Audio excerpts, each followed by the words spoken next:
इसका मीनिंग ये है बच्चों, देखो इलेक्ट्रोकेमिकल सेल में क्या काफी सारी इंफॉर्मेशन हमें चाहिए, क्या ऑक्सीडेशन पोटेंशियल क्या होगा, रिडक्शन पोटेंशियल क्या होगा, और ये जो बाकी जो इंफॉर्मेशन जो मैंने बोली है बेटा वो आपको क्लियरली नहीं बोलेगा इसकी वैल्यू ये है उसकी वैल्यू ये है, आपको शॉर्टेड शीट में क्या करेगा, सिर्फ एक एज ए रिएक्शन या सेल को रिप्रेजेंट करके हिंट के फॉर्म में देगा। आपको खुद को आइडिया होना चाहिए जो गिवन है या आस्क है उसका मीनिंग क्या है। ओके ठीक है, वन बाय वन देखते हैं बच्चों। देखो इसको रटने की बजाय ईजी वे में ध्यान रखना बेटा, अपनी ट्रिक के अकॉर्डिंग। क्या ट्रिक क्या है बेटा, ए बी सी, क्या कहा बेटा, ए बी और सी, इस ट्रिक के अकॉर्डिंग याद रखना। आप कहोगे सर इसका मीनिंग क्या है, ए फॉर यहाँ पर मीनिंग है बेटा एनोड, क्या कहा, ए फॉर एनोड, बी का मतलब यहाँ पर क्या है, ब्रिज, ब्रिज मतलब क्या, salt bridge, okay, B for bridge, और सी का मतलब यहाँ पर क्या है बेटा, कैथोड, ओके। तो मेरा कहने का मतलब क्या है, सबसे पहले अपन क्या लिखेंगे, एनोड वाली स्पीसीज लिखेंगे। आप कहोगे सर एनोड वाली स्पीसीज का मतलब क्या है, वो स्पीसीज जो एनोड पर रिएक्शन करती है, ओके ठीक है। फिर क्या लिखेंगे, बीच में सॉल्ट ब्रिज का सिंबल होता है। आप कहोगे सर ये कैसे होता है, इसका सिंबल होता है बेटा ऐसे डबल ऑब्लिक टाइप से, क्लियर, ठीक है। फिर क्या लिखेंगे, कैथोड वाली स्पीसीज हम लिखते हैं। आप कहोगे सर एनोड वाली स्पीसीज, कैथोड वाली स्पीसीज, इनका मतलब क्या है, हमें पता है जब सेल रिएक्शन होती है तो अलग अलग आयंस की रिएक्शन होती नहीं होती, क्योंकि हमें पता है इलेक्ट्रोकेमिकल सेल में अपन क्या करते हैं, दो अलग अलग टाइप के इलेक्ट्रोलाइटिक सॉल्यूशन यूज करते हैं, क्लियर। तो हमें पता है एनोड पर अलग स्पीसीज रिएक्शन करती है, कैथोड पर अलग स्पीसीज रिएक्शन करती है। जो स्पीसीज एनोड पर रिएक्शन करती है उसको मैं बोल रहा हूँ एनोड वाली स्पीसीज, क्लियर। जो स्पीसीज कैथोड पर रिएक्शन करती है उसको मैं बोल रहा हूँ कैथोड वाली स्पीसीज, क्लियर, ठीक है बच्चों। देखो अब इसको अपन कैसे यूज कर सकते हैं, ये तो जैसे मैंने इजी वे में बताया, क्या ए बी और सी, इस ट्रिक को जरूर ध्यान रखना बच्चों, कैसे हमें लिखना है, कैसे करना है, क्लियर, ठीक है। देखो आगे इस ट्रिक को हमें यूज कैसे करना है बच्चों, देखो वन बाय वन अपन बात करते हैं कैसे करना है, क्या करना है, यहाँ तक बात समझ में आई, क्लियर, ठीक है। देखो अब इस ट्रिक को हमें अप्लाई कैसे करना है और कैसे हमें आइडिया लगाना है, समझते हैं।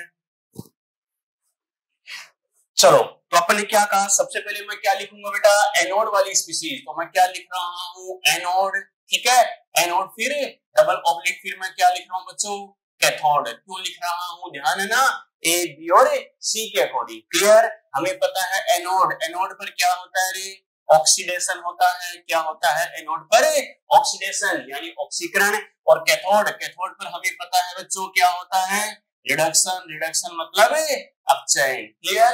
आप कहोगे सर कैसे, तो फॉर एग्जांपल कोई स्पीसीज एक्स है वो किस में कन्वर्ट हो रही है, x+2 में कन्वर्ट हो रही है, क्या कहा, कोई स्पीसीज एक्स है वो किस में कन्वर्ट हो रही है, x+2 में कन्वर्ट हो रही है, x से x+2 में कन्वर्ट होगी तो उसका ऑक्सीडेशन होगा या नहीं होगा, होगा बच्चों, ठीक है। और अगर कोई स्पीसीज मान लो y+2 है, इसका रिडक्शन हो तो वो किस में कन्वर्ट हो रहा है, y+2 से y में कन्वर्ट हो रहा है, क्लियर।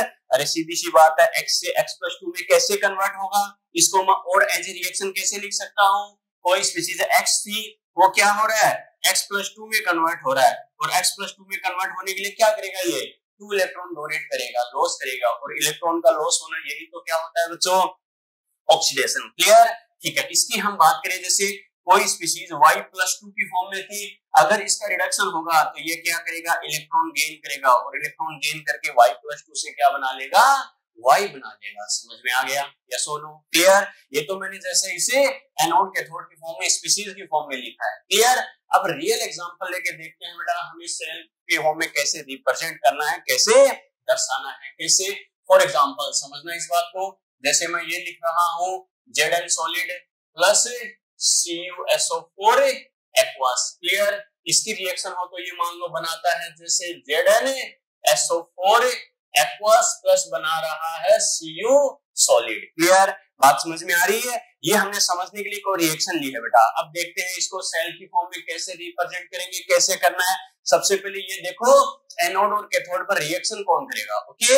आप कहोगे सर हमें कैसे पता चलेगा कि कौन एनोड पर कौन कैथोड पर रिएक्शन करेगा, तो आपको याद है अपन ने क्या कहा था, एनोड पर ऑलवेज क्या होगा, ऑक्सीडेशन, और कैथोड पर क्या होगा, रिडक्शन, ओके। तो देखते हैं किसका ऑक्सीडेशन किसका रिडक्शन हो रहा है।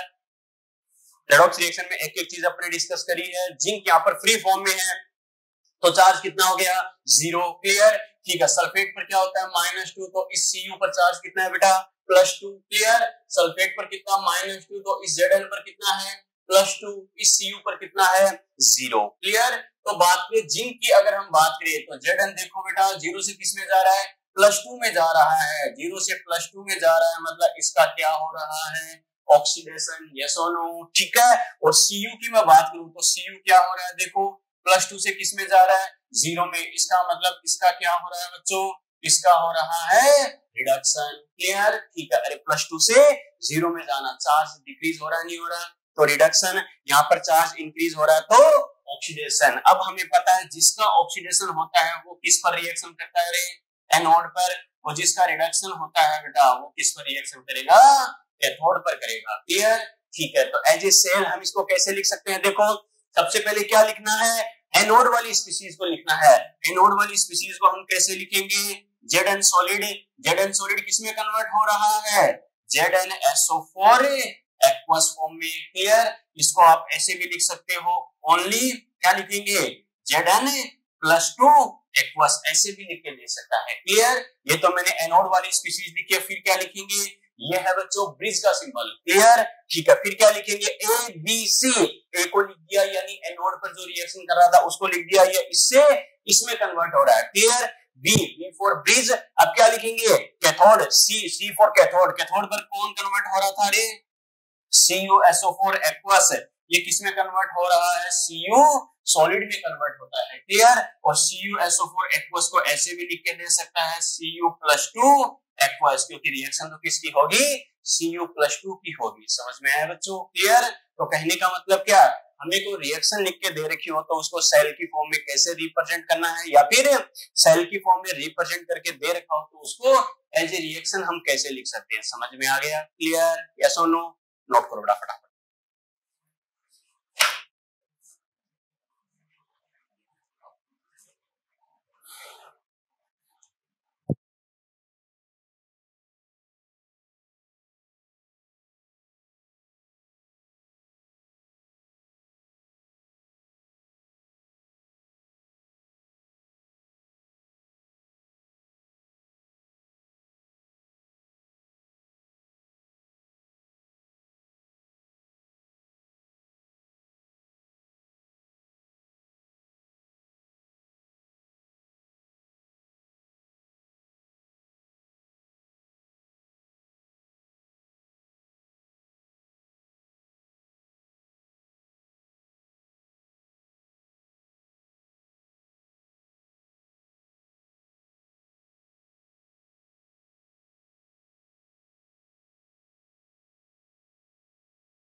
कुमकुम कहाँ प्लस की बात कर रही है बेटा, क्लियर लिखो, कहाँ बोला प्लस नहीं आएगा, कहाँ की बात कर रही है।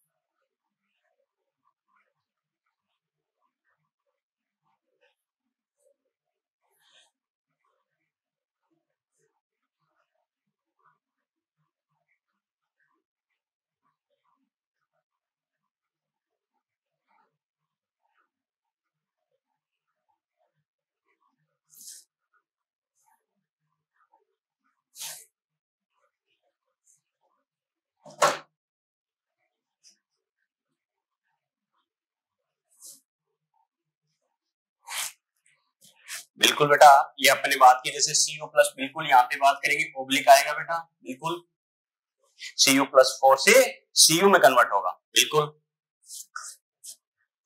क्योंकि इससे इसमें कन्वर्ट हो रहा है। कर लिए नोट,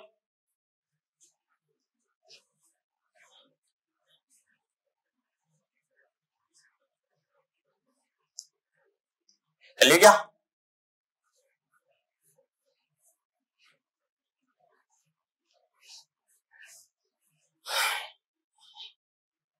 चलो कर लिए क्या, चलो बेटा, ये तो अपने बात की जैसे बेसिक तरीका है बेटा क्या कि सेल रिएक्शन को कैसे हम रिप्रेजेंट कर सकते हैं, या सेल की फॉर्म में दे रखा तो हम रिएक्शन है कैसे लिख सकते हैं। क्लियर। अब इसमें एक दो चीजें और हमें ध्यान रखनी है। क्या? एक चीज तो ध्यान रखना, जो कोफिशिएंट्स होता है, ध्यान रखना सेल को रिप्रेजेंट करने में कोफिशिएंट्स का यूज नहीं होता बेटा। मैंने क्या कहा? सेल को रिप्रेजेंट करने में जो स्टोइकियोमेट्रिक कोफिशिएंट्स होते हैं रिएक्शन को बैलेंस करने के लिए यूज किए जाते हैं 2, 3, 4 वगैरह, उनका कोई यूज नहीं होता। ओके ठीक है, स्टेटमेंट को बेटा, stoichiometric coefficients, stoichiometric coefficients, stoichiometric coefficients, stoichiometric coefficients are not included, stoichiometric coefficients are not included, stoichiometric coefficients are not included in a representation of a cell, stoichiometric coefficients are not included in a representation of a cell, stoichiometric coefficients are not included in a representation of cell। Hindi में लिखो, cell को दर्शाने में, cell को दर्शाने में, cell को दर्शाने में स्टोइकियोमेट्रिक गुणांकों का प्रयोग नहीं किया जाता। सेल को दर्शाने में स्टोइकियोमेट्रिक गुणांकों का प्रयोग नहीं किया जाता, या प्रयुक्त नहीं किया जाता, या शामिल नहीं किया जाता। ओके ठीक है, आप कहोगे सर कैसे? तो समझना इस बात को। फॉर एग्जांपल जैसे कोई रिएक्शन आपको लिख के दे रखी है बेटा, Zn सॉलिड प्लस मैं बोल रहा हूं जैसे 2H प्लस एक्वस। क्लियर ठीक है, इसकी रिएक्शन से मान लो ये बन रहा है बच्चों Zn+2 एक्वस और प्लस बन रहा है साथ में H2 गैस। क्लियर ठीक है। अब बच्चों देखो, कौन एनोड पर रिएक्शन करेगा, कौन कैथोड पर रिएक्शन करेगा, इसका आइडिया हमें कैसे लगेगा? इसका ऑक्सीडेशन होता है और किसका रिडक्शन होता है, इसकी हेल्प से पता चलेगा। ओके तो सबसे पहले देखते हैं किसका ऑक्सीडेशन होता है, किसका रिडक्शन। यहाँ जिंक की बात करें तो चार्ज कितना आएगा? 0। क्लियर ठीक है। यहाँ हाइड्रोजन की बात करें 1 पर +1 तो 2 पर कितना है? +2। ये Zn+2 में दे रखा है बेटा, और ये H2 पर चार्ज कितना होगा? 0। क्लियर। जिंक की बात करें देखो 0 से किस में जा रहा है? +2 में जा रहा है। ऑक्सीडेशन हो रहा है या रिडक्शन है? ऑक्सीडेशन। क्लियर। हाइड्रोजन की बात करें तो देखो +2 से किस में जा रहा है? 0। ऑक्सीडेशन या रिडक्शन है? रिडक्शन। क्लियर ठीक है। अब बात करें जिसका ऑक्सीडेशन होता है वो हमें पता है किस पर रिएक्शन करता है? एनोड पर। जिसका रिडक्शन होगा बच्चों वो किस पर रिएक्शन करेगा? कैथोड पर। क्लियर ठीक है। अब अपना लिखने का वही तरीका, क्या लिखेंगे? A, B, C। सबसे पहले कौन सी स्पीशीज को लिखेंगे? एनोड वाली स्पीशीज को लिखेंगे। तो क्या लिखेंगे बच्चों? इसे Zn सॉलिड, Zn सॉलिड से क्या बन गया ये? Zn+2 aqueous species. क्लियर ठीक है। फिर क्या करेंगे? ब्रिज का सिंबल आएगा। अब क्या लिखेंगे? कैथोड पर कौन कन्वर्ट हो रहा है? 2H प्लस से H2। तो लेकिन मैंने क्या कहा? कोफिशिएंट को यूज करना है क्या? नहीं, कोफिशिएंट को यूज नहीं करना है। ठीक है, तो ये कैसे लिखेंगे बच्चों? H plus aqueous, H plus aqueous से क्या आएगा? H2 गैस आएगा। क्लियर ठीक है। ये बच्चे को खुद को कॉमन सेंस होना चाहिए कि H प्लस से H2 बन सकता है क्या? नहीं। तो जब कंप्लीट रिएक्शन लिखेगा तो वो H प्लस की जगह क्या लिखेगा? 2H प्लस लिखेगा, क्योंकि हाइड्रोजन के 2 एटम है तो आयन भी 2 होना चाहिए। क्लियर। लेकिन सेल को रिप्रेजेंट करने में ये जो कोफिशिएंट्स है इनका यूज नहीं होगा बेटा। क्लियर, नोट करो।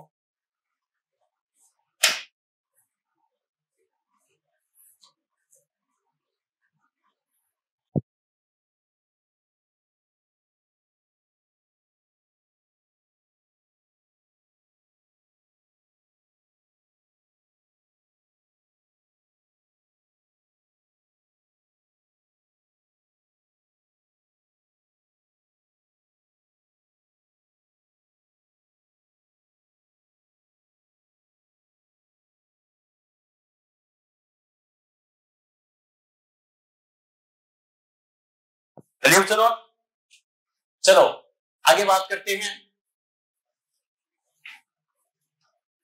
बच्चों देखो कई बार हमें क्या करेगा, जैसे मान लो एक्वस स्पीशीज देगा और गैसेज स्पीशीज देगा। मैंने क्या कहा? जैसे यहाँ पर हमने जिंक को सॉलिड फॉर्म में लिया तो नॉर्मली जैसे ये भी दे सकता है, या फिर हमें ऐसे भी केस दे सकता है जिसमें जो भी रिएक्टेंट प्रोडक्ट होंगे वो किस फॉर्म में होंगे? ओनली एक्वस या फिर गैसेज स्पीसीज की फॉर्म में होंगे बेटा। क्लियर? ये ध्यान रखना, उनमें कई बार क्या करेगा, अगर एक्वस और गैसेज की बात करा तो कई बार हमें साइड में प्लेटिनम पीटी लिख के दे देगा। आप कहोगे सर ऐसा क्या, इसका मीनिंग क्या है? तो इसका मीनिंग क्या होता है, एक्वस एंड गैसेज स्पीसीज की कंडीशन में क्या करेगा, कांटेक्ट के लिए प्लेटिनम इलेक्ट्रोड का यूज करते हैं। आप कहोगे सर क्यों? क्योंकि हमें पता है एक्वस एंड गैसेज स्पीसीज की रिएक्टिविटी क्या होती है, अरे बहुत ज्यादा होती नहीं होती, रिएक्टिविटी बहुत ज्यादा होती है। इस वजह से अदर इलेक्ट्रोड की प्रेजेंस में ये ज्यादा स्टेबल नहीं होती। इस वजह से क्या करते हैं, इनमें स्पेशली प्लेटिनम इलेक्ट्रोड का यूज करते हैं। क्लियर? ठीक है, लिखो बेटा next statement. For aqueous and gases species, for aqueous and gases species, for aqueous and gaseous species, for aqueous and gaseous species, for aqueous and gaseous species, platinum electrode used for contact, for aqueous and gaseous species platinum electrode used for contact। Hindi में लिखो, जलीय तथा गैसीय species के लिए, जलीय तथा गैसीय स्पीसीज के लिए, जलीय तथा गैसीय स्पीसीज के लिए, संपर्क के लिए, संपर्क के लिए प्लेटिनम इलेक्ट्रोड का प्रयोग किया जाता है। जलीय तथा गैसीय स्पीसीज के लिए संपर्क के लिए प्लेटिनम इलेक्ट्रोड का प्रयोग किया जाता है।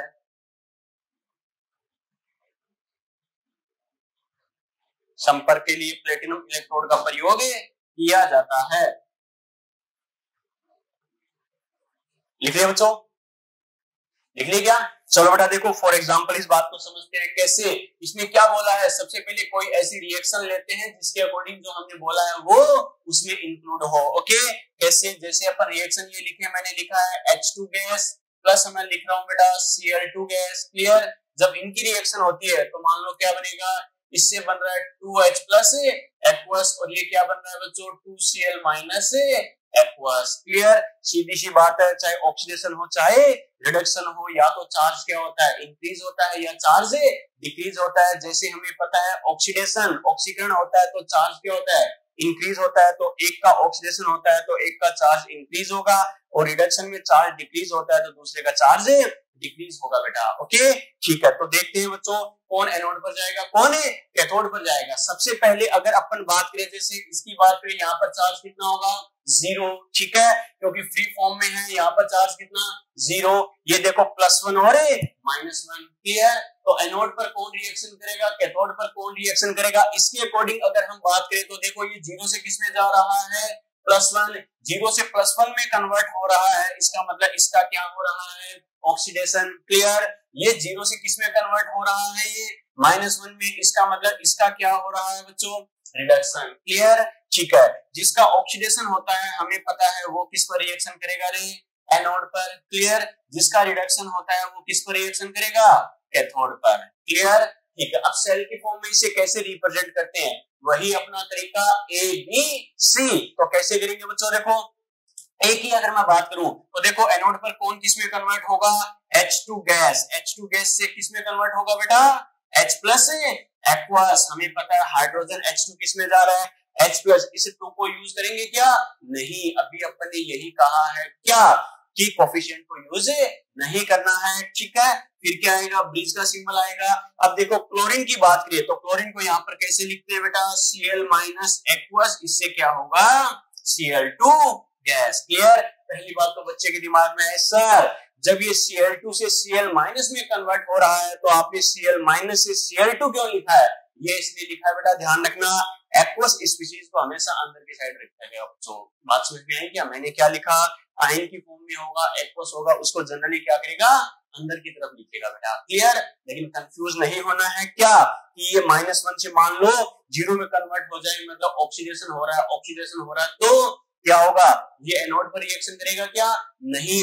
एक्वस स्पीशीज को इनसाइड लिखता है तो ये ध्यान रखना आयन की फॉर्म में होगा, उसको पहले लिखेगा। तो नॉर्मली क्या करेगा, तो कहने का मतलब क्या, ए बी सी कॉन्सेप्ट यही दिमाग में रखना है, क्लियर। यहाँ वाला हमेशा कैथोड पर ही रिएक्शन करेगा, आ गया समझ में, क्लियर। अब मैंने कहा प्लेटिनम का यूज कहाँ है, तो जनरली क्या करेगा बेटा, ऐसे लिख के दे देगा, यहाँ भी लिख देगा पीटी और यहाँ भी लिख देगा पीटी। और इस पीटी का मतलब क्या है कि गैसेज और एक्वस स्पीशीज है, तो स्पेशली यहाँ पर क्या करेंगे, स्टेबिलिटी के लिए प्लेटिनम इलेक्ट्रोड का यूज करेंगे। तो बाय द वे एक्वस और गैसेज स्पीशीज के साथ बाय द वे कहीं पर पीटी पीटी लिखा जाए तो कंफ्यूज होने की जरूरत नहीं, इसका मीनिंग क्या है, कैसे है, बात समझ में आ गई, क्लियर, नोट करो।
चलो बेटा कर लिए नोट, चलो ठीक है बेटा, आगे बात करते हैं।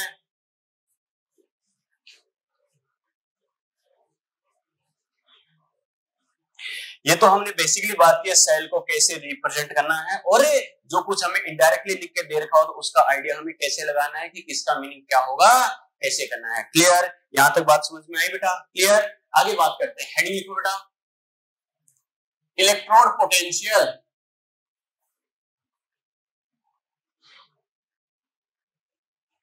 इलेक्ट्रोड पोटेंशियल, और इसका सिंबल होता है बेटा ई। इलेक्ट्रोड पोटेंशियल, इलेक्ट्रोड विभव, इलेक्ट्रोड पोटेंशियल यानी इलेक्ट्रोड विभव, वन बाय वन करके बात करते हैं। इलेक्ट्रोड पोटेंशियल, इलेक्ट्रोड विभव,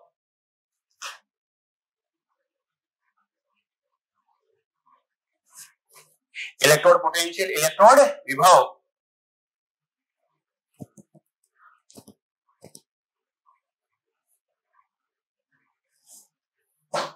लिख लिए बच्चों, देखो इलेक्ट्रोड पोटेंशियल, इलेक्ट्रोड विभव का मतलब क्या होता है, समझना बच्चों इस बात को। देखो कोई भी हमें पता है सेल होता है तो सेल रिएक्शन कैसे कंप्लीट होती है, जैसे हमें पता है फिजिक्स में अपन क्या कहते हैं, पोटेंशियल डिफरेंस क्रिएट होता है तभी तो क्या होता है बेटा, करंट फ्लो होता है, यस और नो। अरे विभवांतर उत्पन्न होता है तभी तो क्या होता है, धारा प्रवाह होगा, क्लियर।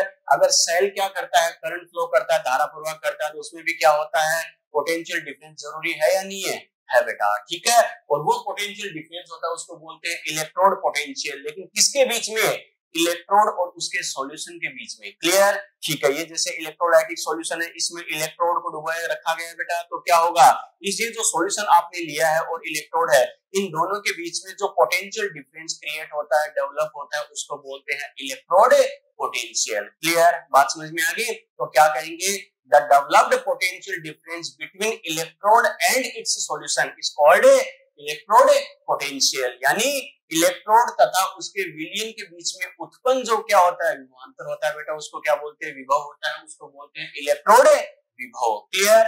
लिखो बेटा, the developed potential difference, the developed potential difference, the developed potential difference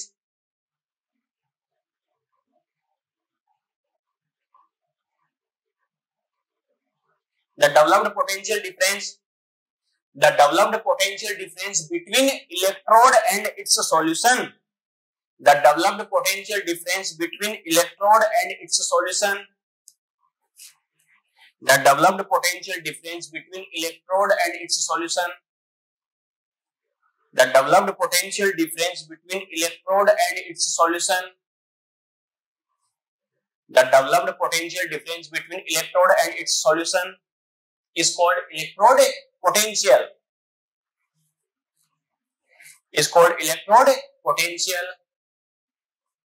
Is called electrode potential. Hindi में लिखो बेटा, इलेक्ट्रोड तथा उसके विलयन के मध्य, इलेक्ट्रोड तथा उसके विलयन के मध्य उत्पन्न विभवांतर,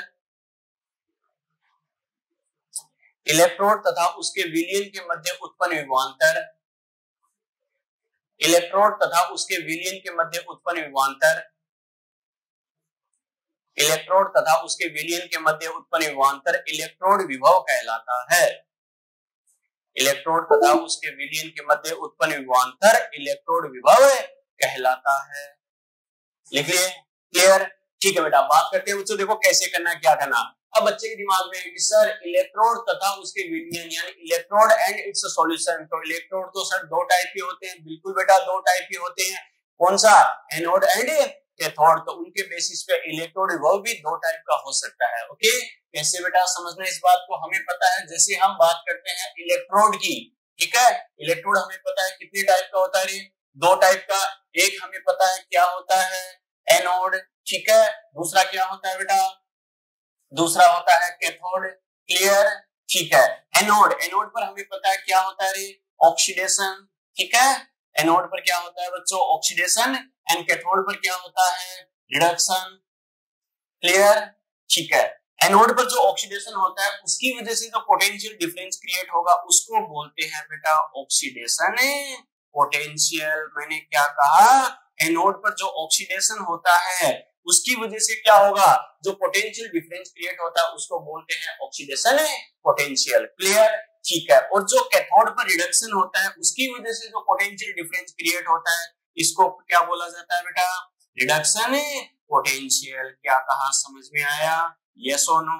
क्लियर? तो मेरा कहने का मतलब क्या है, ऑक्सीडेशन पोटेंशियल और रिडक्शन पोटेंशियल, ये बार बार नाम है तो इनका मीनिंग क्या है और कैसे समझना है, बात समझ में आ गई? क्लियर? ठीक है, फॉर एग्जांपल जैसे हमें ये बोला जाए कि कोई रिएक्शन आपको ये दे रखी है, जिंक है, वो किसमें कन्वर्ट हो रहा है बच्चों, Zn+2 इलेक्ट्रॉन, ये रिएक्शन हमें दे रखी है। तो इसके रेस्पेक्ट में हम बात करें तो इसका जो इलेक्ट्रॉन पोटेंशियल होगा इसको मैं क्या बोलूंगा, ई ऑक्सीडेशन। ठीक है, ई ऑक्सीडेशन का मतलब क्या है, ऑक्सीडेशन पोटेंशियल की बात कर रहा है। ओके, या फिर मैं क्या कह सकता हूं, जैसे Cu+2, ये क्या हो रहा है, 2 इलेक्ट्रॉन गेन करके किसमें कन्वर्ट हो रहा है, Cu में कन्वर्ट हो रहा है। तो इसका जो पोटेंशियल होगा इसको मैं क्या बोलूंगा, ई रिडक्शन, यानी कौन सा पोटेंशियल होगा, रिडक्शन पोटेंशियल होगा, क्योंकि यहाँ पर Cu का क्या हो रहा है, रिडक्शन हो रहा है। बात समझ में आ गई? क्लियर? यस और नो? नोट करो बेटा।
ले गया? चलो, तो बच्चों देखो इलेक्ट्रोड पोटेंशियल का मतलब क्या होता है, और इसके बेसिस पे दो टाइप के इलेक्ट्रोड पोटेंशियल आते हैं। कौन कौन से? एक आएगा ऑक्सीडेशन पोटेंशियल, एक आएगा रिडक्शन पोटेंशियल। इसका मीनिंग क्या है बच्चों, बात समझ में आ गई? क्लियर? ठीक है, अब बात करते हैं बच्चों, देखो वन बाय वन इसके बारे में एक दो चीजें और हमें क्या ध्यान रखनी है। कैसे? अगर कोई सेम स्पीशीज दे रखी है तो ध्यान रखना, सेम स्पीशीज के लिए ऑक्सीडेशन पोटेंशियल और रिडक्शन पोटेंशियल दोनों की वैल्यू क्या होती है, इक्वल होती है। मैंने क्या कहा, मैग्नीट्यूड इक्वल होगा बेटा, ठीक है, यानी value equal in magnitude. Mathematical value क्या होगी, सेम होगी, लेकिन साइन क्या हो जाएगा, साइन अपोजिट होता है, ठीक है। फिर सुन लेना, एक ही स्पीशीज अगर दे रखी है उसका क्या होगा, ऑक्सीडेशन एंड रिडक्शन पोटेंशियल दोनों की मैथमेटिकल वैल्यू क्या होगी, इक्वल होगी, बराबर होगी, लेकिन साइन क्या होगा, अपोजिट होगा। ओके, आप कहोगे सर कैसे, तो फॉर एग्जांपल जैसे हमें ये दे रखा है E Z N oblique Z N plus 2, इस ऑब्लिक का मतलब क्या होता है, ये इसमें कन्वर्ट हो रहा है, क्लियर। क्या कहा, E Z N oblique Z N plus 2, clear. ये मान लो सपोज करो आपको बोल रहे हैं बच्चों 0.5 वोल्ट, क्लियर, ठीक है। अब आपसे ये बोला जाए जैसे ई जेड एन प्लस 2 से जेड एन, क्लियर, ठीक है। मैंने क्या कहा, इसका मतलब क्या है, अब जेड एन प्लस 2 किस में कन्वर्ट हो रहा है, जेड एन में कन्वर्ट हो रहा है। इसका मतलब पहले जो हमें दे रखा था वो क्या हो रहा था, जेड एन प्लस 2 में कन्वर्ट हो रहा है। इसका मतलब क्या हो रहा है, ऑक्सीडेशन। तो ये कौन सा पोटेंशियल था बेटा, ऑक्सीडेशन पोटेंशियल दे रखा था जिंक का, क्लियर, ठीक है। अब देखो जेड एन प्लस 2 किस में कन्वर्ट हो रहा है, जेड एन में कन्वर्ट हो रहा है। इसका मतलब जिंक का क्या हो रहा है, रिडक्शन हो रहा है। इसका मतलब एलिमेंट तो वही है ना, जब इसका ऑक्सीडेशन पोटेंशियल 0.5 था तो रिडक्शन पोटेंशियल कितना हो जाएगा, -0.5 वोल्ट। देखो वैल्यू क्या होगी, इक्वल होगी, लेकिन साइन क्या होगा, अपोजिट होगा बेटा, क्लियर, ठीक है। लिखो बेटा एक स्टेटमेंट लिखो, for a same species, for a same species, for a same species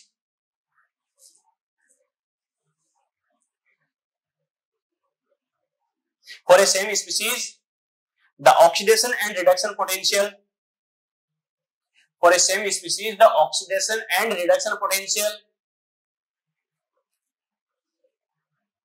for a same species, the oxidation and reduction potential is equal in magnitude, is equal in magnitude, oxidation and reduction potential is equal in magnitude, but opposite in sign, equal in magnitude but opposite in sign.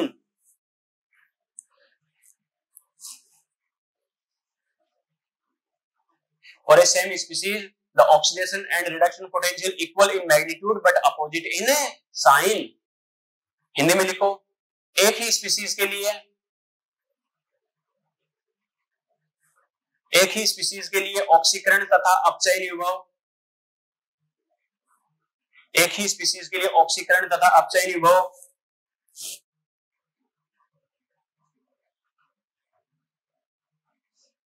परिमाण में बराबर, लेकिन चिन्ह विपरीत होता है,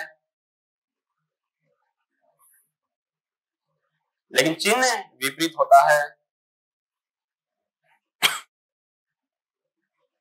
एक ही species के लिए ऑक्सीकरण तथा अपचयन विभव परिमाण में बराबर, लेकिन चिन्ह विपरीत होता है। फॉर एग्जाम्पल,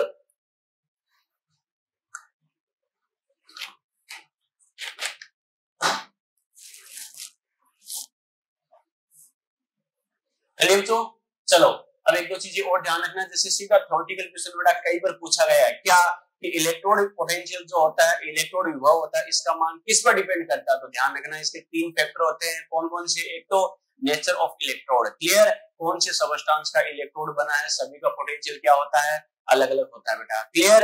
एक कंसंट्रेशन ऑफ ए सॉल्यूशन, ठीक है, जो सॉल्यूशन आपने लिया उसकी कंसंट्रेशन, उसकी सांद्रता, क्योंकि हमें पता है कंसंट्रेशन जितनी होगी उस हिसाब से इलेक्ट्रोलाइट की रिएक्शन करने की टेंडेंसी अलग अलग होगी, नहीं होगी, रिएक्शन करने की टेंडेंसी अलग अलग होगी, तो उसके अकॉर्डिंग क्या होगा, जो पोटेंशियल डिफरेंस क्रिएट होता है, विभवांतर उत्पन्न होता है, वो भी क्या होगा, अलग अलग होगा, क्लियर। एक अपना वेशनीज वाला एग्जांपल याद है ना, टेम्परेचर तो आएगा ही आएगा, क्लियर, ठीक है। नेक्स्ट स्टेटमेंट लिखो, the electrode potential, the value of electrode potential depends on following factors. Next point लिखो, the value of electrode potential, the value of electrode potential, the value of electrode potential depends on following factors. The value of electrode potential depends on following factors. The value of electrode potential depends on following factors. Number 1, dash लगा के नीचे लिखो, number 1, nature of electrode, nature of electrode, nature of electrode, Number 2, concentration of solution. Concentration of solution. Concentration of a solution. Number 3, temperature. Temperature लिख लिए, हिंदी में लिखो। Electrode विभव का मान, इलेक्ट्रोड विभव का मान निम्न कारकों पर निर्भर करता है। इलेक्ट्रोड विभव का मान निम्न कारकों पर निर्भर करता है। इलेक्ट्रोड विभव का मान निम्न कारकों पर निर्भर करता है। नंबर 1 लिखो, इलेक्ट्रोड की प्रकृति, इलेक्ट्रोड की प्रकृति, इलेक्ट्रोड की प्रकृति। नंबर 2, विलयन की सांद्रता, विलयन की सांद्रता, इलेक्ट्रोड की प्रकृति। नंबर 2, विलयन की सांद्रता। नंबर 3, तापमान, इलेक्ट्रोड की प्रकृति। नंबर 2, विलयन की सांद्रता। नंबर 3, तापमान। बात समझ में आ गई? ठीक है। अब एक चीज और ध्यान रखना बच्चों, क्या कई बार हमें क्या कई सारे ऑप्शन हमें दे देगा और कई सारे ऑप्शन देके हमें ये पूछेगा इनमें से कौन सी रिएक्शन या कौन सी स्पीशीज एनोड पर रिएक्शन करेगी, कौन सी कैथोड पर रिएक्शन करेगी, या फिर किसका ऑक्सीडेशन होगा, किसका रिडक्शन होगा। ठीक है, तो ये पॉइंट जो बता रहा हूं जरूर ध्यान रखना बेटा। क्लियर? क्या कहेंगे, अगर एक से ज्यादा स्पीशीज के लिए अगर हमें ऑक्सीडेशन या रिडक्शन पोटेंशियल दिए गए हैं, मैंने क्या कहा, सपोज करो 2 या 3 टाइप की स्पीशीज के लिए ऑक्सीडेशन पोटेंशियल ऑक्सीकरण विभव दे दिया, या फिर 2 या 3 टाइप की स्पीशीज के लिए रिडक्शन पोटेंशियल यानी अपचयन विभव दे दिया। अब बच्चा सोचे मेरे पास 2 या 3 टाइप के ऑक्सीडेशन पोटेंशियल आ गए, तो इनमें से किसका ऑक्सीडेशन होगा, या एक से ज्यादा टाइप के मेरे पास रिडक्शन पोटेंशियल आ गए, तो इनमें से रिडक्शन किसका होगा। तो कैसे ध्यान रखना है बेटा, जिसका ऑक्सीडेशन पोटेंशियल ग्रेटर होगा, सबसे ज्यादा होगा, उसका ऑक्सीडेशन होगा। बात समझ में आ गई। और जिस स्पीशीज का रिडक्शन पोटेंशियल क्या होगा, सबसे ज्यादा होता है, उसका क्या होगा, रिडक्शन होगा। समझ में आ गया मैंने क्या कहा, सीधी सी बात है। ऑक्सीडेशन पोटेंशियल जिसका सबसे ज्यादा, उसका ऑक्सीडेशन होगा यानी वो एनोड पर रिएक्शन करेगा, और जिसका रिडक्शन पोटेंशियल सबसे ज्यादा होगा उसका रिडक्शन होगा और वो कैथोड पर रिएक्शन करेगा। बात समझ में आ गई? क्लियर? यस और नो? एक स्टेटमेंट लिखो बेटा और स्टार मार्क कर लेना इस पॉइंट को। लिखो, if oxidation and reduction potential, if oxidation and reduction potential are given, if oxidation and reduction potential are given for, if oxidation and reduction potential are given for more than one types of species, if oxidation and reduction potential are given for more than one types of species, for more than one types of species, then that species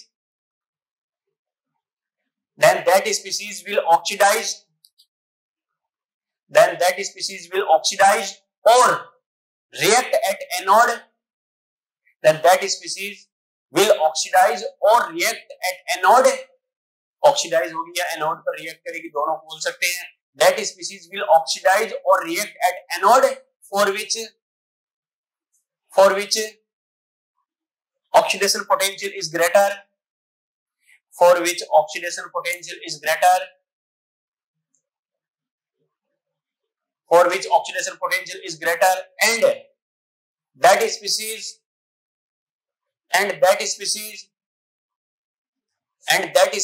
will reduce, and that species will reduce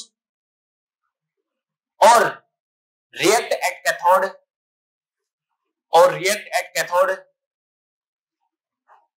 for which reduction potential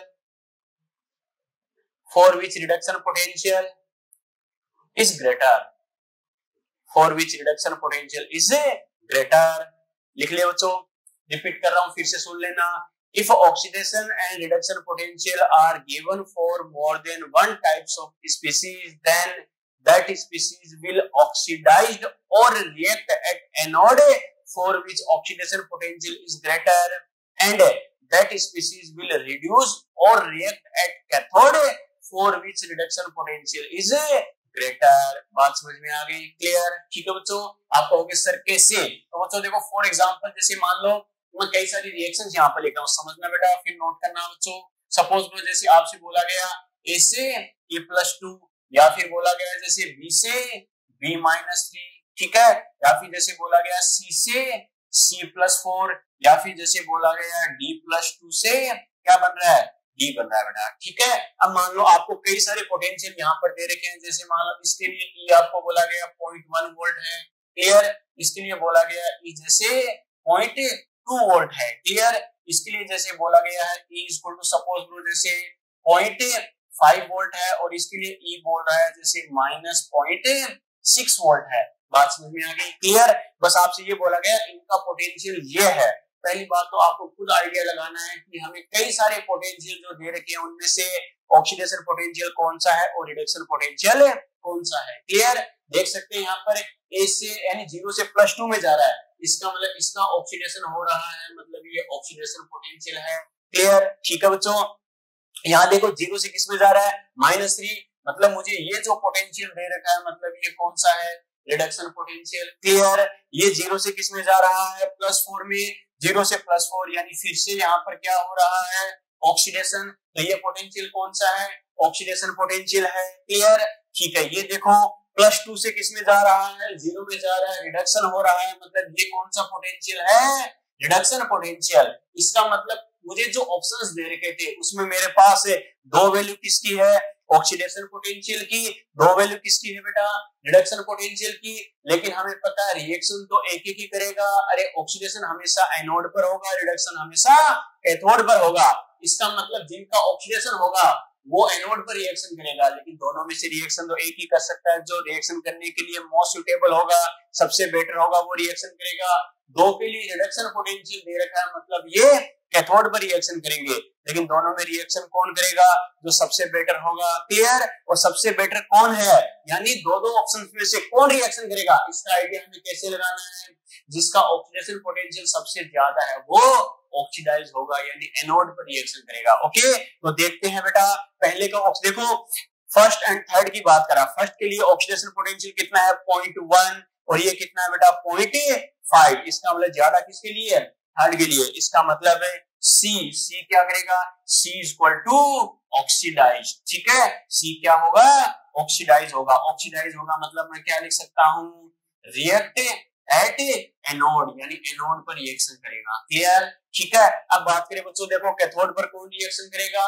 cathode पर वो reaction करेगा जिसका reduction हो। तो reduction किसका होगा? दोनों में से किसका बेटर होगा? जिसका रिडक्शन पोटेंशियल ज्यादा हो। तो आप देख सकते हो रिडक्शन पोटेंशियल ज्यादा किसका है? अरे इसका है क्या 0.6? नहीं बेटा, माइनस में है। एक्चुअल में देखो माइनस में ज्यादा, एक्चुअल में कम। तो देखो ज्यादा कौन सा है? 0.2 है। इसका मतलब क्या लिखेंगे? बी का रिडक्शन पोटेंशियल ज्यादा है, इसका मतलब बी क्या होगा? रिड्यूस होगा। रिड्यूस होगा इसका मतलब क्या लिखेंगे? React at cathode. समझ में आया कैसे किया? यस और नो? अरे बात समझ में आ गई क्या? ठीक है, चलो हिंदी में नोट करो, फिर ये एग्जाम्पल लिखो। यदि एक से अधिक प्रकार की स्पीशीज यदि एक से अधिक प्रकार की स्पीशीज के लिए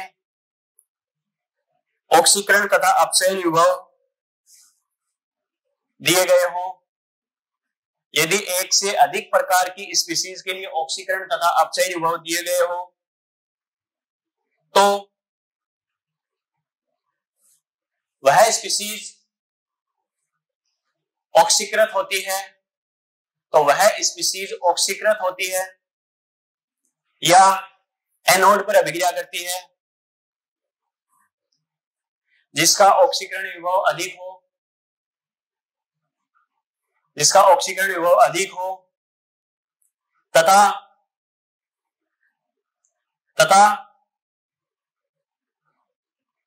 वह स्पीशीज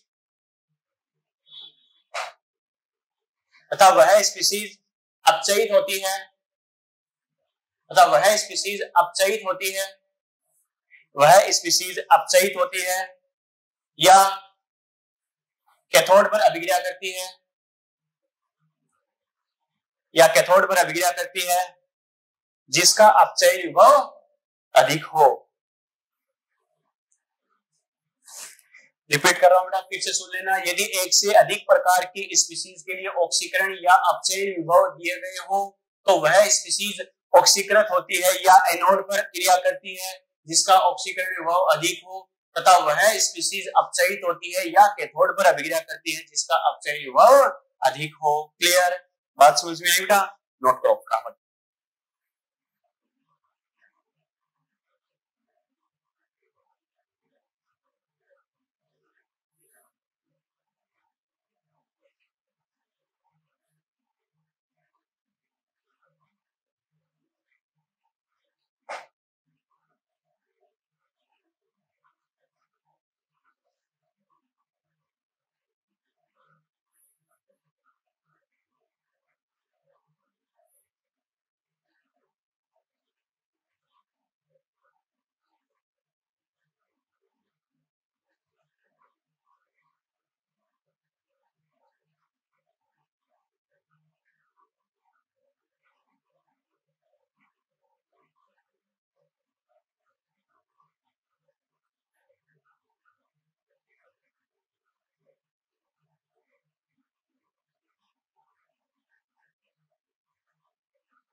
चलेगा?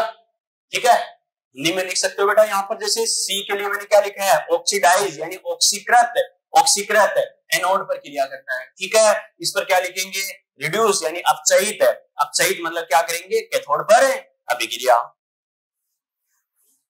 ठीक है, तो ये अपने बात की इलेक्ट्रोड पोटेंशियल क्या होता है, कैसे होता है, बात समझ में आई क्या?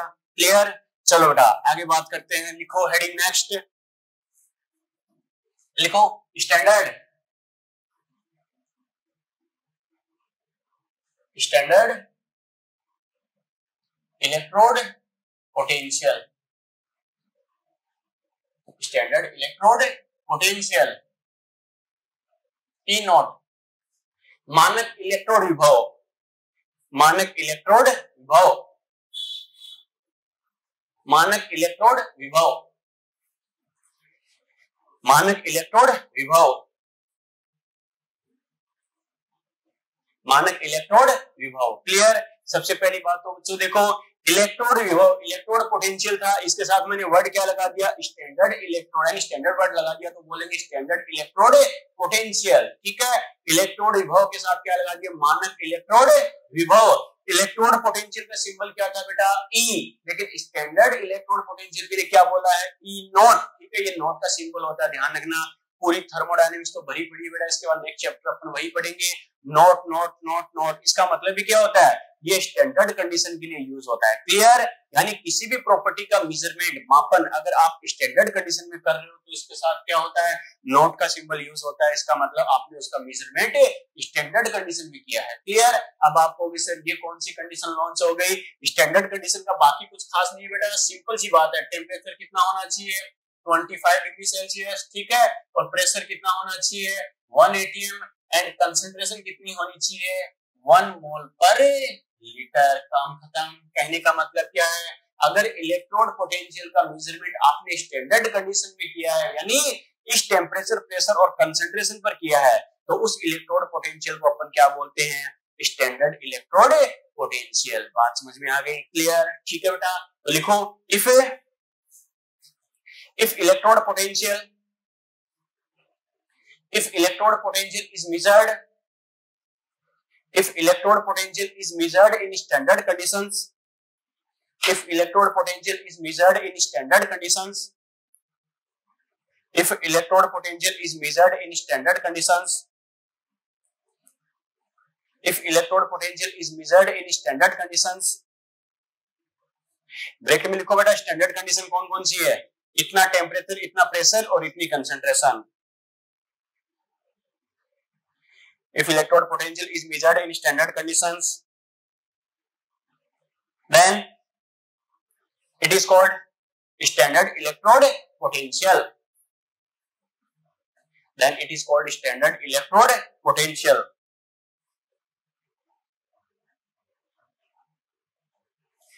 हिंदी में लिखो, यदि इलेक्ट्रोड विभव का मापन,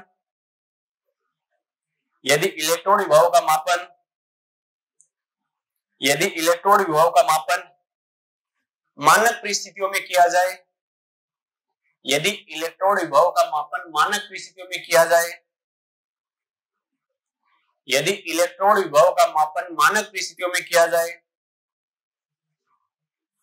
मानक परिस्थिति कौन कौन सी है ब्रैकेट में लिखो,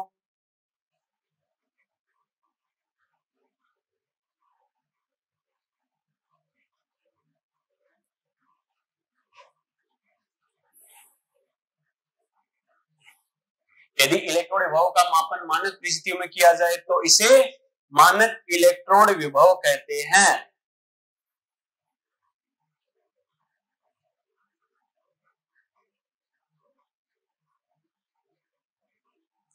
इसे मानक इलेक्ट्रोड विभव कहते हैं।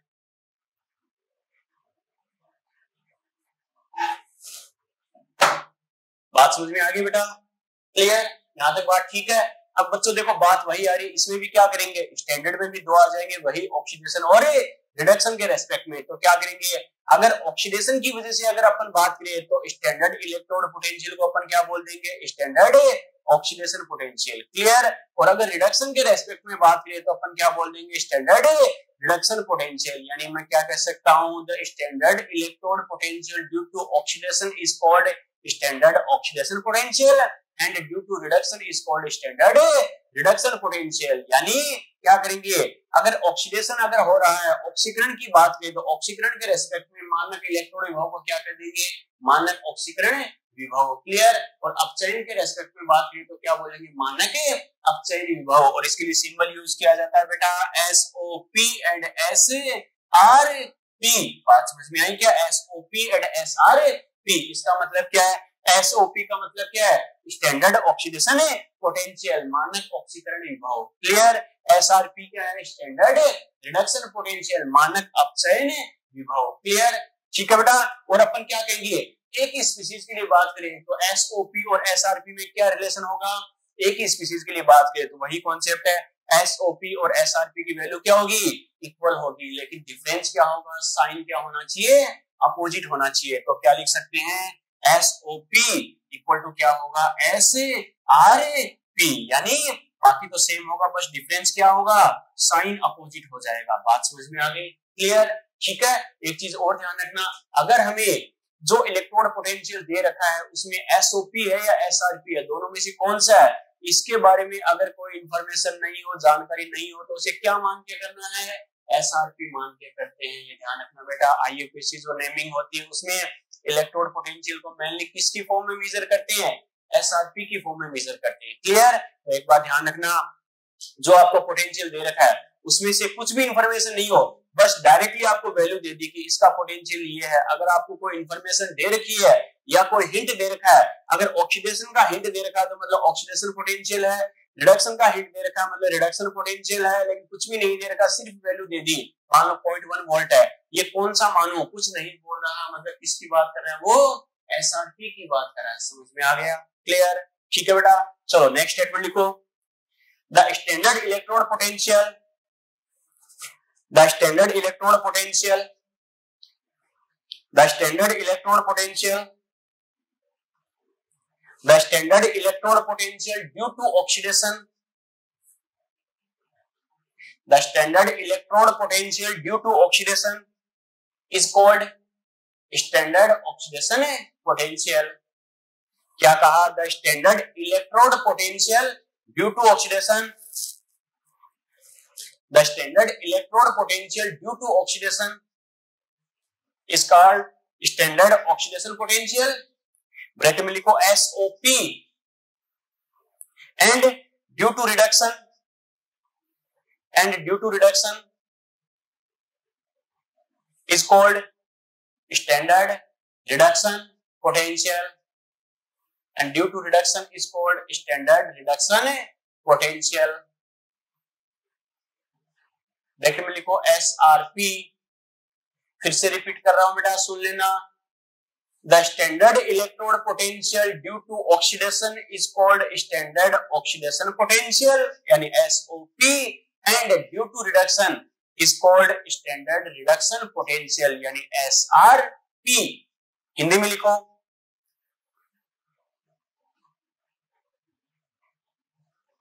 ऑक्सीकरण के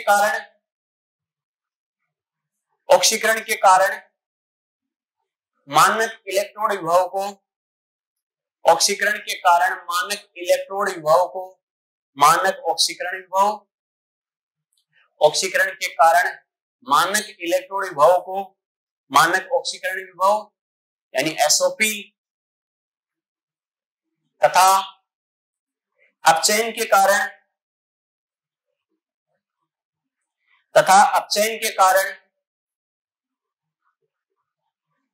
मानक अपचयन विभव, अपचयन के कारण मानक अपचयन विभव,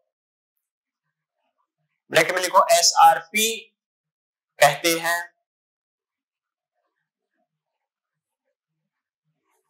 फिर से रिपीट कर रहा हूं, सुन लेना बेटा।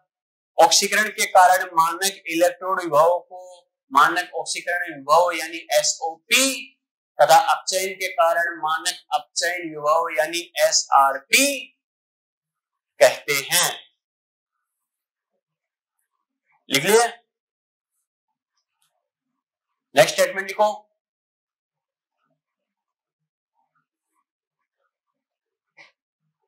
for a same species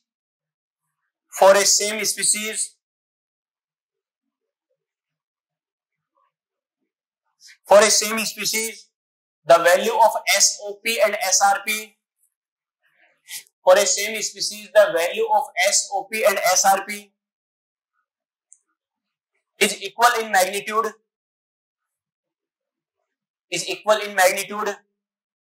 but opposite in sign, equal in magnitude but opposite in sign।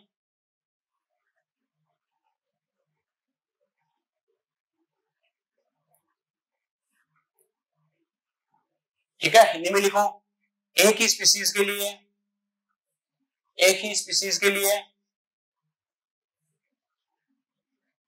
SOP तथा SRP का मान, एक ही स्पीसीज के लिए SOP तथा SRP का मान परिमाण में बराबर लेकिन चिन्ह में विपरीत होता है। एक ही स्पीसीज के लिए SOP तथा SRP का मान परिमाण में बराबर तथा चिन्ह में विपरीत होता है।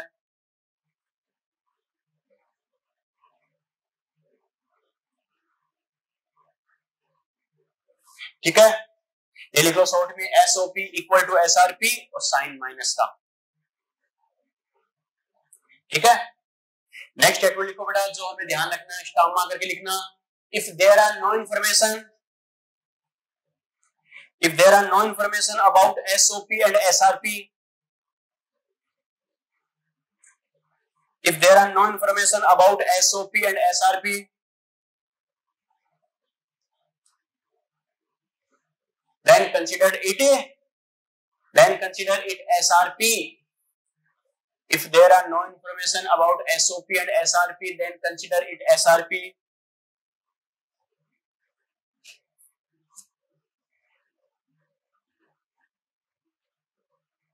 Then consider it SRP. लिख लिए? हिंदी में लिखो बेटा, यदि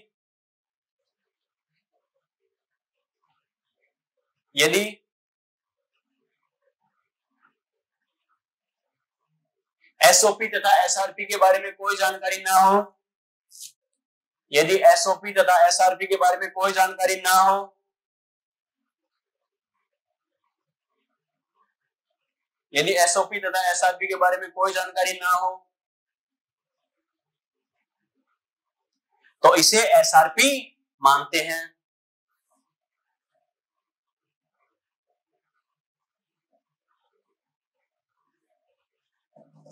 तो इसे SRP मानते हैं, तो इसे SRP मानते हैं।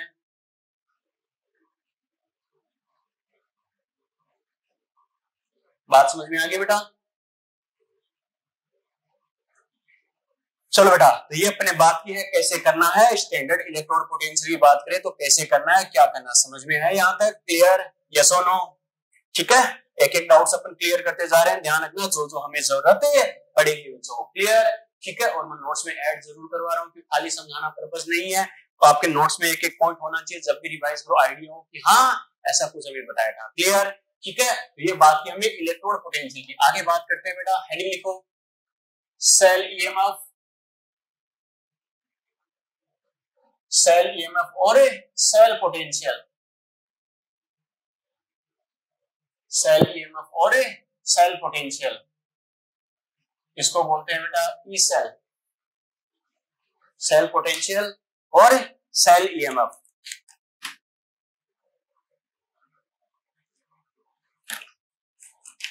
सेल ईएमएफ और सेल पोटेंशियल, हिंदी में लिखो सेल ईएमएफ या सेल विभव, ई सेल, सेल ईएमएफ या सेल विभव, लिख लिए? तो देखो क्या होगा, यहां भी बात हो रही है बेटा, पोटेंशियल की बात हो रही है यानी विभव की बात हो रही है, तो यहां भी पोटेंशियल डिफरेंस यानी विभवांतर तो आएगा आएगा, लेकिन किसके बीच में? तो ये ध्यान रखना, the potential difference between both electrodes of cell, मैंने क्या कहा, यानी सेल के दोनों इलेक्ट्रोडों के बीच में विभवांतर, क्या कहा, इलेक्ट्रोड, दोनों इलेक्ट्रोडों की बात कर रहा हूं, मतलब किसकी बात कर रहा है? एनोड और कैथोड की बात कर रहा है बेटा। क्या कहा? एनोड और कैथोड, यानी सेल जो होता है इसके दोनों इलेक्ट्रोड जो होते हैं एनोड और कैथोड, उनके बीच में जो पोटेंशियल डिफरेंस होता है, विभवांतर होता है, उसको हम बोलते हैं सेल पोटेंशियल या सेल ईएमएफ। बात समझ में आ गई? क्लियर? ठीक है, अब बच्चों देखो, ये जो सेल ईएमएफ या क्या कहेंगे सेल पोटेंशियल होता है, इसको डिनोट करने के तीन तरीके होते हैं बेटा, अच्छे से सुनना और समझना इस बात को। मैंने क्या कहा, इसको तीन तरीके से रिप्रेजेंट किया जाता है। एक तो क्या, ऑक्सीडेशन रिडक्शन दोनों की फॉर्म में, एक ओनली ऑक्सीडेशन की फॉर्म में, एक ओनली रिडक्शन की फॉर्म में। क्लियर? आपको तीनों फॉर्म में कैसे कैसे लिखना है बेटा, देखो वो भी बताता हूं, और ओनली ऑक्सीडेशन या ओनली रिडक्शन की फॉर्म में कैसे लिखना है वो भी बताऊंगा, और मुझे दिमाग में एक चीज सेट कैसे रखनी है कंफ्यूजन से बचने के लिए, जो सबसे ज्यादा यूज होगा वो भी कैसे लिखना है। क्लियर? वन बाय वन बात करते हैं। तो देखो बच्चों, मैंने क्या कहा, सेल ईएमएफ को डिनोट करने के तीन तरीके होते हैं। एक तो कैसे करते हैं, ऑक्सीडेशन और रिडक्शन दोनों की फॉर्म में लिख देगा। तो हमें पता है बच्चों, ऑक्सीडेशन, ऑक्सीडेशन किस पर होता है? एनोड पर। तो मैं क्या लिखूंगा, ई ऑक्सीडेशन, ई ऑक्सीडेशन क्या कर रहा हूं, एनोड प्लस, और हमें पता है रिडक्शन किस पर होता है, कैथोड पर। तो क्या लिखेंगे, ई ऑक्सीडेशन एनोड प्लस ई रिडक्शन कैथोड। क्लियर? एक तरीका तो ये होता है बच्चों, क्योंकि हमें पता है एनोड पर ऑक्सीडेशन होगा, कैथोड पर रिडक्शन होगा। बच्चा कहेगा सर अगर पोटेंशियल डिफरेंस लेना है तो माइनस होना चाहिए ना? बिल्कुल बेटा माइनस होना चाहिए, माइनस तो अपने आप आ जाएगा, क्योंकि एनोड हमें पता है, एनोड और कैथोड दोनों का साइन अपोजिट होता है, नहीं होता? होता है। तो माइनस ऑलरेडी है, तो क्या करेंगे, टोटल प्लस कर देंगे, तो अपने आप डिफरेंस आ जाएगा। बात समझ में आ गई? क्लियर? ठीक है, दूसरा हम क्या लिख सकते हैं बच्चों, देखो ये तो हमने क्या लिखा, ऑक्सीडेशन रिडक्शन दोनों की फॉर्म में लिखा है। अब ओनली ऑक्सीडेशन की फॉर्म में लिखना हो तो देखते हैं इसे क्या लिखना, बाद में नोट करना, पहले अच्छे से समझो। ओनली ऑक्सीडेशन की फॉर्म में मैं लिख रहा हूं तो इसे क्या लिखते हैं बेटा, ई ऑक्सीडेशन एनोड है। और क्या लिखेंगे, यहां भी मुझे रिडक्शन की जगह ऑक्सीडेशन लिखना है, तो क्या लिखूंगा, ई ऑक्सीडेशन कैथोड। अब बीच में साइन क्या आ जाएगा, माइनस का आ जाएगा। क्यों? क्योंकि कैथोड पर जो स्पीसीज है ये इसका रिडक्शन पोटेंशियल है, अगर इसको ऑक्सीडेशन पोटेंशियल के टर्म में लिखेंगे तो साइन चेंज होगा या नहीं होगा, क्योंकि एक ही स्पीसीज के लिए हमें पता है ऑक्सीडेशन रिडक्शन पोटेंशियल दोनों का साइन क्या होता है बेटा, अपोजिट होता है। क्लियर? ठीक है, ये हमने बात की, दोनों को ऑक्सीडेशन की फॉर्म में लिख दिया। क्लियर? अब बात करें, जैसे एक तरीका क्या है, ई सेल इक्वल टू, अगर मैं रिडक्शन की टर्म में लिखूं तो क्या लिखेंगे, ई रिडक्शन। अब कैथोड को पहले लिख दो, क्यों, रिडक्शन होता किस पर है, कैथोड पर होता है, तो ई रिडक्शन कैथोड माइनस क्या लिखेंगे, ई रिडक्शन एनोड। समझ में आ गया? यस और नो? अरे कैसे लिखा, बात समझ में आई क्या? क्लियर? मैंने क्या कहा, इसे तीन फॉर्म में लिखा है। पहली फॉर्म तो क्या है, एनोड पर ऑक्सीडेशन होता है, कैथोड पर रिडक्शन होता है, तो क्या करा, ऑक्सीडेशन रिडक्शन दोनों की फॉर्म में लिखा। क्लियर? सेकंड कंडीशन में मैंने क्या लिखा है बेटा, दोनों को ऑक्सीडेशन की फॉर्म में लिख दिया। क्लियर? तो ई ऑक्सीडेशन एनोड माइनस ई ऑक्सीडेशन कैथोड। थर्ड में मैंने क्या लिखा है, दोनों को ही मैंने क्या कर दिया, रिडक्शन की फॉर्म में लिख दिया, ई रिडक्शन कैथोड माइनस ई रिडक्शन एनोड। क्लियर? आपको कंफ्यूज करने के लिए ऐसे बेटा ऑप्शन देके जानबूझ के कंफ्यूज करेगा, लेकिन ध्यान रखना इजी वे में याद रखना। क्लियर? कैसे? अगर ऑक्सीडेशन रिडक्शन दोनों की फॉर्म में लिखना है तो कोई दिक्कत नहीं है, ई ऑक्सीडेशन एनोड ई रिडक्शन कैथोड लिख दो, बीच में प्लस का साइन। क्लियर? दोनों को ऑक्सीडेशन की फॉर्म में लिखना है तो हमें पता है ऑक्सीडेशन किस पे होता है, एनोड पर, तो एनोड को पहले लिख दो, काम खत्म। दोनों को ऑक्सीडेशन ऑक्सीडेशन लिखना है, एनोड पर होता है तो एनोड का क्या करो, पहले लिख दो, एनोड माइनस कैथोड, काम खत्म।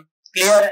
दोनों को रिडक्शन की फॉर्म में लिखना है तो ई रिडक्शन लिख दो, रिडक्शन होता किस पर है, कैथोड पर, तो कैथोड को पहले लिख दो, कैथोड माइनस एनोड, काम खत्म। समझ में आया? यस और नो? और इसको मैं स्टार मार्क कर रहा हूं बेटा, स्टार मार्क इसलिए कर रहा हूं क्योंकि सभी रटोगे तो कंफ्यूज हो जाओगे। हमें क्वेश्चन में सिर्फ एक ही याद रखना, एक ही दिमाग में सेट रखना, कौन सा, लास्ट वाला बेटा। समझ में आ गया? क्लियर? लिखो बेटा, लिखो the developed potential difference, the developed potential difference, the developed potential difference, the developed potential difference, the developed potential difference between both electrodes of cell, the developed potential difference between both electrodes of cell, bracket में लिखो anode and cathode, anode and cathode is called cell EMF or cell potential, is called cell EMF or cell potential, is called cell EMF or cell potential। फिर से repeat कर रहा हूं, the developed potential difference between both electrodes of cell and anode and cathode is called cell EMF or cell potential। Hindi में लिखो, cell के दोनों electrode, cell के दोनों इलेक्ट्रोडों, ब्रैकेट में लिखो एनोड व कैथोड, सेल के दोनों इलेक्ट्रोडों के मध्य उत्पन्न विभवांतर,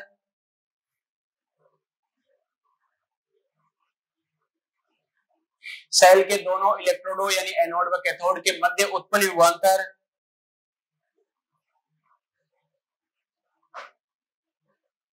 सेल के दोनों इलेक्ट्रोडों के मध्य उत्पन्न विभवांतर, सेल ईएमएफ या सेल विभव कहलाता है, सेल ईएमएफ या सेल विभव कहलाता है। फिर से रिपीट कर रहा हूं, सेल के दोनों इलेक्ट्रोडों यानी एनोड व कैथोड के मध्य उत्पन्न विभवांतर सेल ईएमएफ या सेल विभव कहलाता है।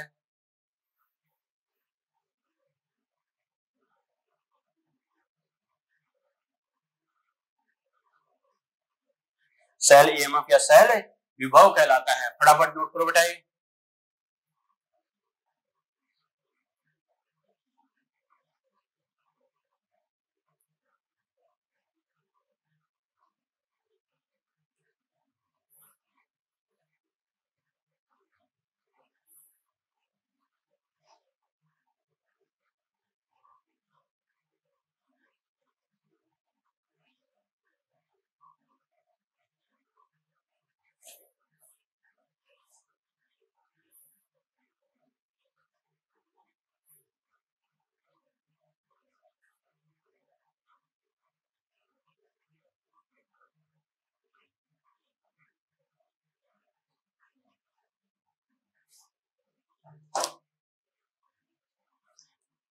नोट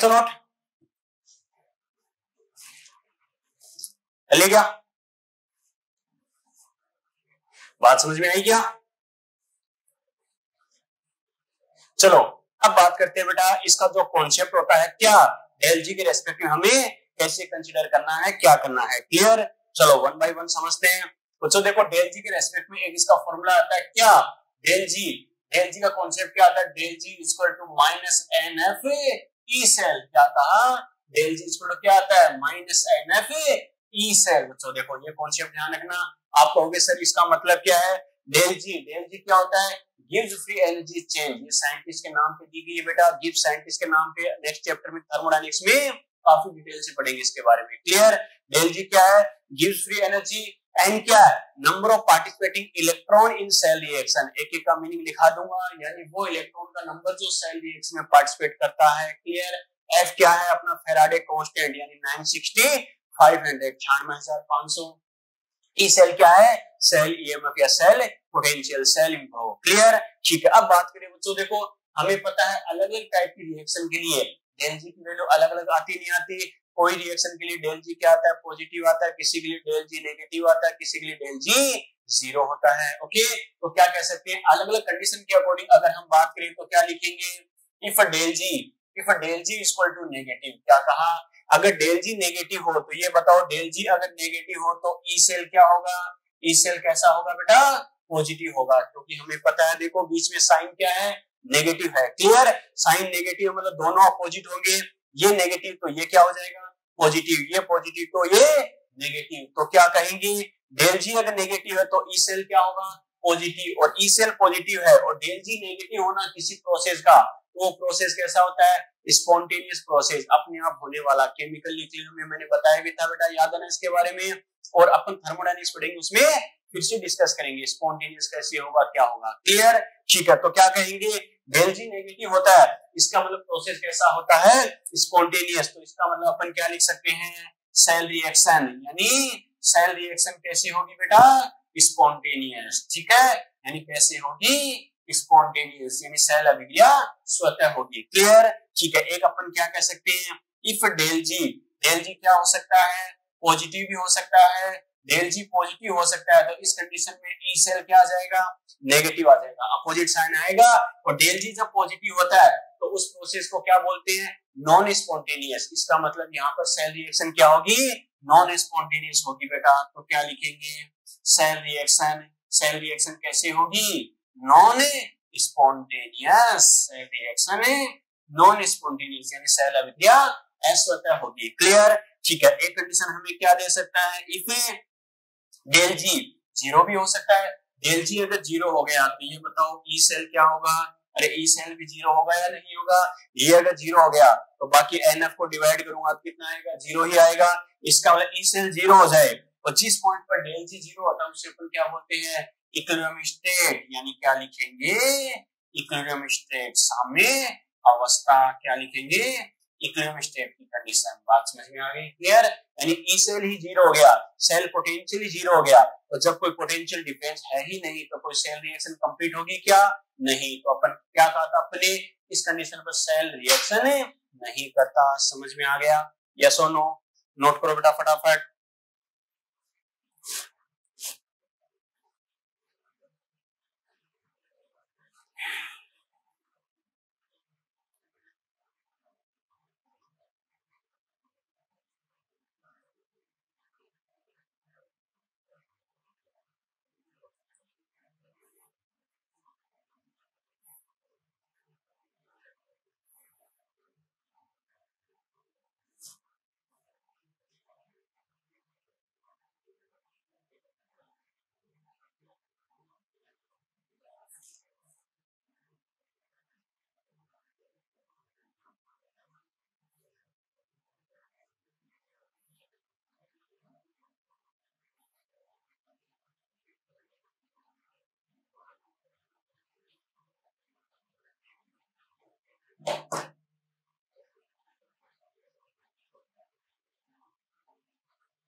विकास का मैसेज है, नेटवर्क प्रॉब्लम बेटा आपकी साइड है, थोड़ी नेट कनेक्टिविटी सही से करो बेटा,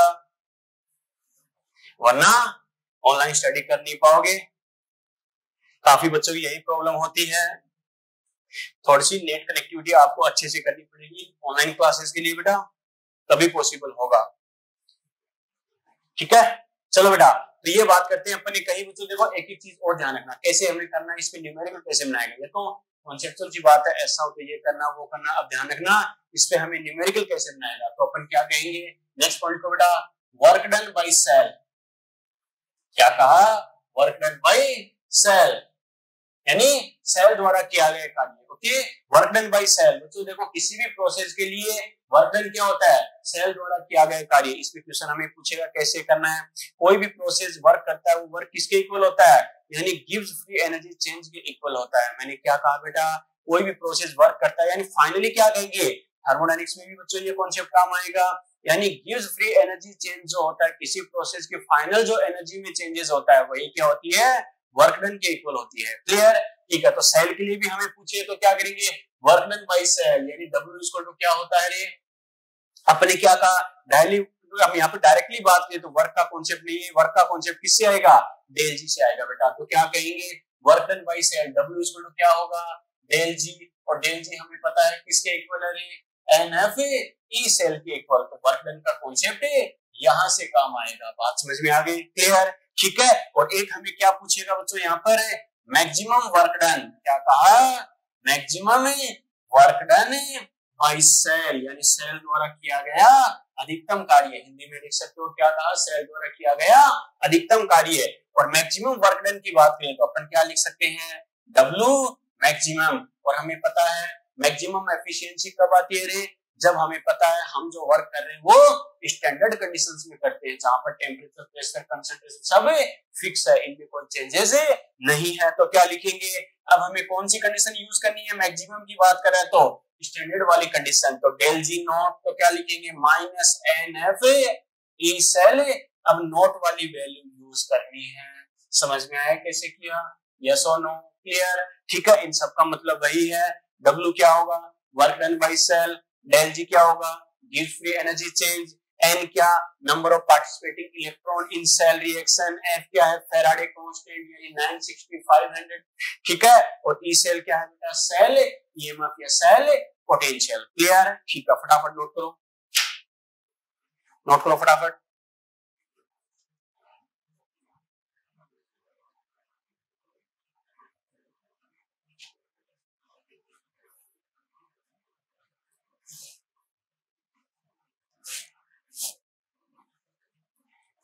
चलिए, ठीक है, इनका मीनिंग लिखो फटाफट।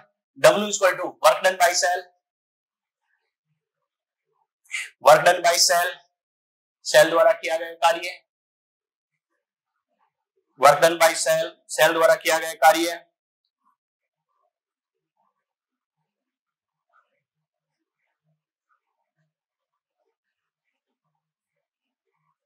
Del G gives free energy change, gives free energy change, gives मुक्त ऊर्जा परिवर्तन, gives free energy change, gives मुक्त ऊर्जा परिवर्तन। N, N लिखो, number of participating electron in cell reaction, number of participating electron in cell reaction, number of participating electron in cell reaction, cell अभिक्रिया में भाग लेने वाले इलेक्ट्रॉनों की संख्या, number of participating electron in cell reaction, cell अभिक्रिया में भाग लेने वाले इलेक्ट्रॉन की संख्या। F लिखो बेटा, फैराडे कांस्टेंट, फैराडे कांस्टेंट बराबर लिख लो 960/500, हिंदी में लिख लो 96, यानी क्या लिखेंगे, फैराडे नियतांक बराबर 96,500, बराबर फैराडे नियतांक 96,500। ई सेल पता ही है, सेल ईएमएफ या सेल विभव, सेल ईएमएफ या सेल विभव, ठीक है। क्या कहा, बात समझ में आई बच्चों, बात समझ में आई क्या, चलो इसमें एक दो बातें हमें और ध्यान रखनी है बच्चों जो हमारे क्वेश्चंस में काम आएगी। ओके, एक तो बच्चों क्या, नोट लगाओ, नोट लगाओ, इसमें एक दो चीजें ध्यान रखना। क्या, एक तो हम बात करें जैसे इलेक्ट्रोड पोटेंशियल के लिए, जैसे मान लो इलेक्ट्रोड विभव के बारे में बात करें तो ध्यान रखना, इलेक्ट्रोड विभव क्या कहेंगे, यानी स्टाइकियोमेट्री पर डिपेंड नहीं करता बच्चों। क्या कह रहा हूं, फिर से सुन लेना, यानी स्टाइकियोमेट्री पर डिपेंड नहीं करेगा। इसका मतलब किसी सेल रिएक्शन को अगर हम किसी गुणांक से, किसी कोफिशिएंट से मल्टीप्लाई या डिवाइड कर दे तो इलेक्ट्रोड पोटेंशियल, इलेक्ट्रोड विभव में कोई चेंजेस होगा क्या, कोई चेंजेस नहीं होगा, क्लियर, ठीक है। फॉर एग्जांपल अपन क्या कह सकते हैं, जैसे मैंने ये रिएक्शन लिखी है F2 से मान लो 2F माइनस, क्लियर, ठीक है। अब तुम्हें बोला गया है जैसे मान लो E की वैल्यू सपोज करो जैसे 0.2 वोल्ट है बेटा, सपोज करो। क्लियर, ठीक है। अब मैं क्या कर रहा हूँ, इस रिएक्शन को मैं ऐसे लिख रहा हूँ, हाफ F2 से क्या हो रहा है, F माइनस है। अब आपसे बोला जाए इसका इलेक्ट्रोड पोटेंशियल क्या होगा, तो बच्चा क्या कहेगा, सर इसको हाफ कर दूं क्या? नहीं बच्चों, मैंने क्या कहा, इलेक्ट्रोड पोटेंशियल स्टोइकियोमेट्रिक कोएफिशिएंट पर डिपेंड नहीं करेगा। यानी रिएक्शन को आप क्या करोगे, किसी कोएफिशिएंट से मल्टीप्लाई कर दो या डिवाइड कर दो, इससे क्या होगा, इलेक्ट्रोड पोटेंशियल की वैल्यू पर कोई फर्क नहीं पड़ेगा। समझ में आ गया? यस और नो? नोट ला लिखो, सबसे पहला पॉइंट लिखो electrode potential does not depend electrode potential does not depend on stoichiometric coefficient of reaction. Electrode potential does not depend on stoichiometric coefficient of reaction. So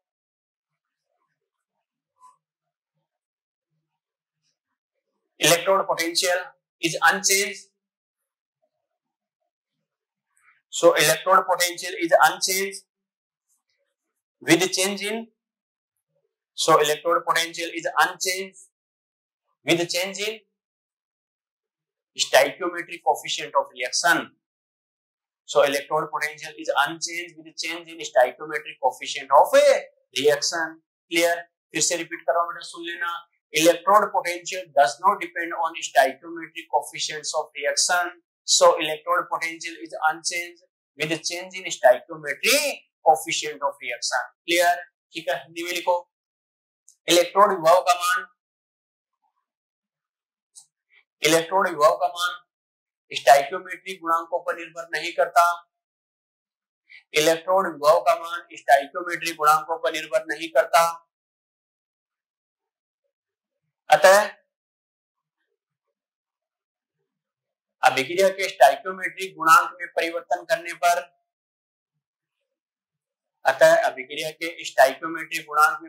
करने पर इलेक्ट्रोड विभव अपरिवर्तित रहता है। इसे रिपीट कर रहा हूं, इलेक्ट्रोड विभव का मान स्टोइकियोमेट्रिक गुणांक पर निर्भर नहीं करता, अतः अभिक्रिया के स्टोइकियोमेट्रिक गुणांक में परिवर्तन करने पर इलेक्ट्रोड विभव का मान अपरिवर्तित रहता है। क्लियर? फॉर एग्जांपल लिखो फटाफट।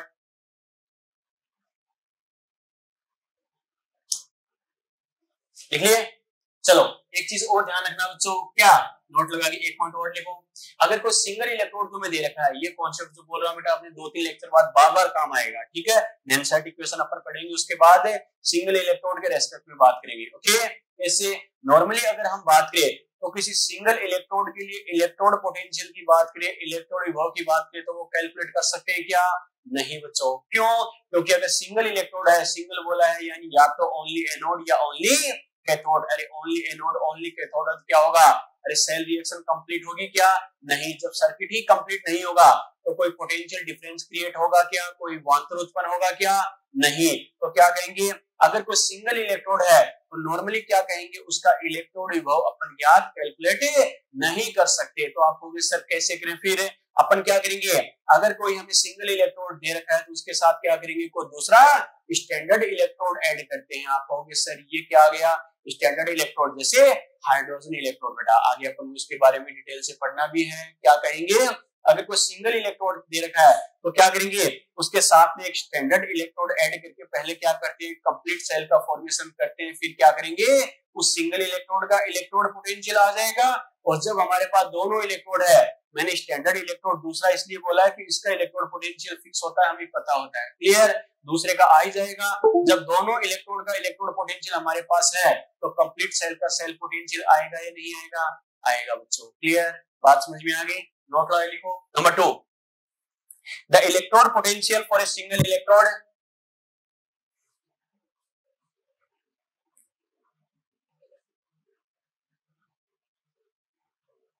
the electrode potential for a single electrode cannot be calculated.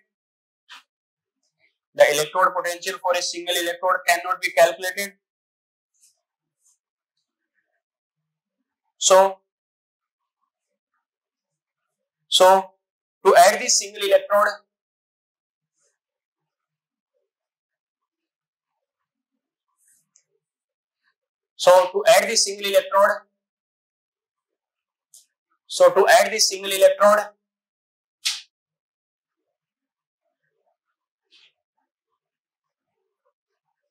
with a standard electrode. So to add this single electrode with a standard electrode, the electrode potential of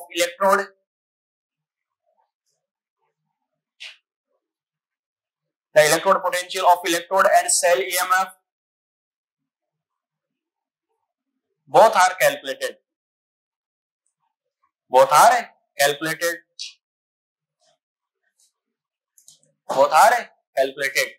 क्या कहा बच्चों? The electrode potential for a single electrode cannot be calculated.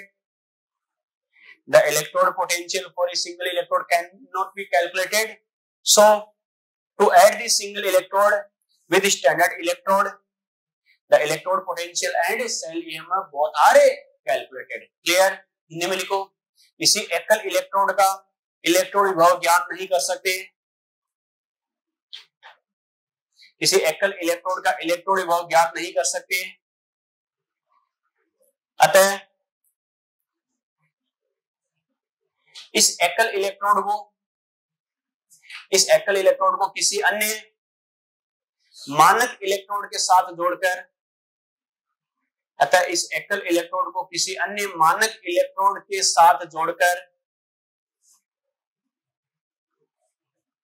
Electrode का electrode विभव तथा cell का cell EMF या